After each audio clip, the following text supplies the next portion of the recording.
Dito kami sa tindahan. Praying time. Ay sarado. Hindi ko naisip yun. Dito yung kanto ng tindahan. Yan mga kasama ko. Dito kami nanggaling. Doon, yun. Yung dulo na yun, kakaliwa. Doon yung bahay namin.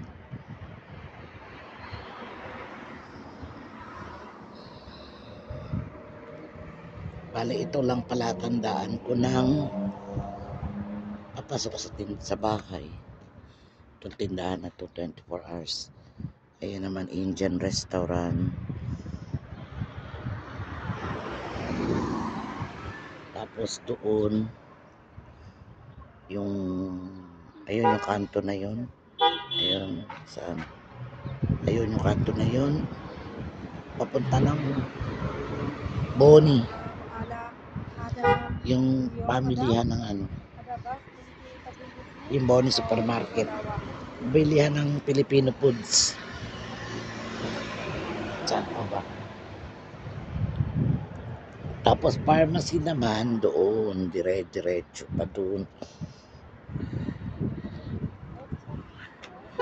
Medyo malayo yung pharmacy. Pagka pumunta kami ng pharmacy, doon naman kami lumalakad sa kabila. Sa kabilang karsada. Praying time pa eh. Kaya sarado pa. Nakabonit ako dahil maginaw sa labas.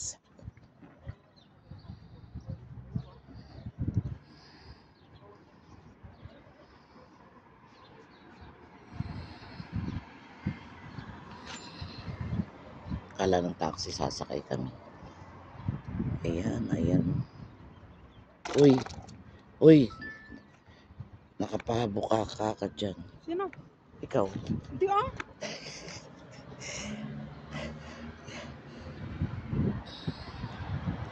Tagal naman.